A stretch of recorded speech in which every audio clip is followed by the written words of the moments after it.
आज की रात कुछ अलग है। आज मैं आपको एक ऐसी सच्चाई बताने जा रही हूँ जो शायद आपने कभी सुनी नहीं होगी या सुनी होगी लेकिन समझी नहीं होगी।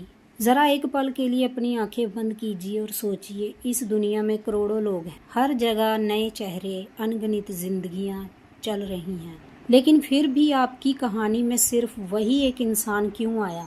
क्यों उसी से आपकी मुलाकात हुई, उसी से आपको प्यार हुआ और उसी के साथ आपने 7 जन्मों का वचन लिया? क्या यह सिर्फ एक इत्तेफाक था या फिर कोई अधूरी कहानी थी जो फिर से शुरू हुई? हम सभी सोचते हैं कि हम अपनी जिंदगी के फैसले खुद लेते हैं, हम जिसे चाहे उसे चुन सकते हैं। लेकिन अगर मैं आपसे कहूँ कि आपके जीवन का सबसे बड़ा फैसला आपका जीवन साथी आपके जन्म से पहले ही तय हो चुका था, तो शायद आपको यकीन ना हो। हमारे प्राचीन ग्रंथ, खासकर गरुड़ पुराण, एक बहुत गहरी बात कहते हैं। वह बताते हैं कि विवाह कोई संयोग नहीं होता, ये 2 आत्माओं का मिलन नहीं बल्कि 2 अधूरे कर्मों का टकराव होता है। जो आप अपनी पसंद समझते हैं वो दरअसल एक पहले से तय लिखी हुई कहानी का हिस्सा है। इस कहानी का सबसे अहम शब्द है शरणानुबंध। शरण यानी कर्ज और अनुबंध यानी बंधन, यानी ऐसा बंधन जो किसी पुराने कर्ज से जुड़ा हुआ हो। जरा कल्पना कीजिए, किसी पिछले जन्म में आपने किसी को बहुत दुख दिया हो, उसका दिल तोड़ा हो, या शायद किसी ने आपके लिए सब कुछ किया हो और आपने उसे कुछ भी वापस न दिया हो। तो वो हिसाब खत्म नहीं होता, शरीर खत्म हो जाता है, लेकिन कर्म नहीं। वो आत्मा के साथ चिपक कर अगले जन्म तक आता है और फिर प्रकृति उन दोनों आत्माओं को एक ऐसे रिश्ते में बांध देती है जहां से भागना आसान नहीं होता, और उस रिश्ते का नाम है विवाह। यही कारण है कि कुछ रिश्ते हमें समझ नहीं आते। कुछ लोग हमारी जिंदगी में आते हैं और हमें बिना वजह इतना दर्द देते हैं कि हम रातों को रोते हैं, सोचते हैं हमने ऐसा क्या किया था। लेकिन कर्म का नियम बहुत सीधा है, जो बोगे वही काटोगे। अगर आपने कभी किसी को रुलाया था तो वही आंसू किसी और रूप में आपके पास लौट कर आएंगे, और तब वो इंसान आपको गलत नहीं लगेगा बल्कि एक आईना लगेगा जो आपको आपका ही अतीत दिखा रहा है। शास्त्रों के अनुसार विवाह भी कई प्रकार के होते हैं। कुछ विवाह ऐसे होते हैं जहां हर दिन लड़ाई होती, जहां प्यार नाम की कोई चीज नहीं होती।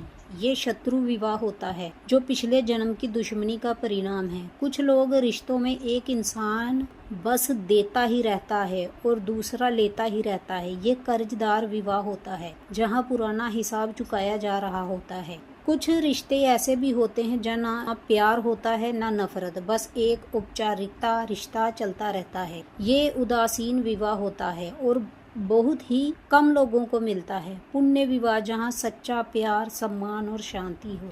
ये पिछले जन्म के अच्छे कर्मों का फल होता है। लेकिन कहानी यही खत्म नहीं होती। कभी कभी हमारी जिंदगी में कोई तीसरा इंसान भी आता है और हमें लगता है कि यही सच्चा प्यार है, लेकिन असल में वो प्यार नहीं होता। वो एक अधूरा रिश्ता होता है जो पिछले जन्म से जुड़ा होता है।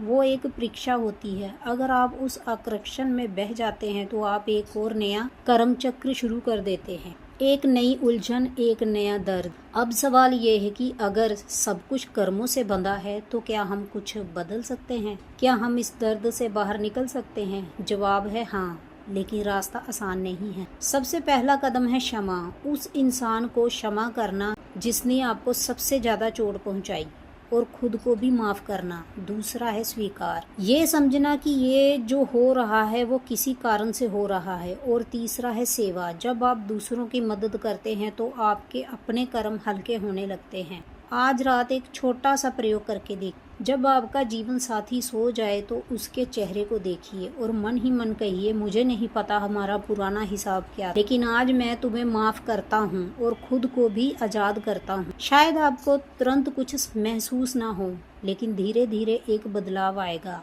आपके अंदर भी और आपके रिश्ते में भी। आखिर में बस इतना समझ लीजिए, कोई भी रिश्ता संयोग नहीं होता। हर रिश्ता एक कारण से होता है, और हर इंसान जो आपकी जिंदगी में आता है वो आपको कुछ सिखाने आता है। अगर रिश्ता अच्छा है तो उसका सम्मान कीजिए, अगर मुश्किल है तो उससे सीखिए, क्योंकि रिश्ते हमारे कर्मों का आईना है और आईना तोड़ने से बेहतर है खुद को बदलना। आखिर में बस एक बात हमेशा याद रखना, ये जिंदगी एक सफर है और हम सब मुसाफिर हैं। कोई भी इंसान हमेशा के लिए आपका नहीं होता। सब अपने अपने किरदार निभाने आते हैं और फिर चले जाते हैं। आपका जीवन साथी चाहे वो आपको खुशियां दे या दर्द, वो आपके कर्मों का परिणाम है, लेकिन सब कुछ पहले से लिखा है। इसका मतलब ये नहीं कि आप बेबस हैं। आपके पास एक ताकत है और वो है आपका नजरिया। आप चाहे तो हर दर्द को सजा समझ सकते हैं या फिर उसे एक सीख बना सकते। आज के बाद शिकायत मत कीजिए, समझना शुरू कीजिए, नफरत मत कीजिए,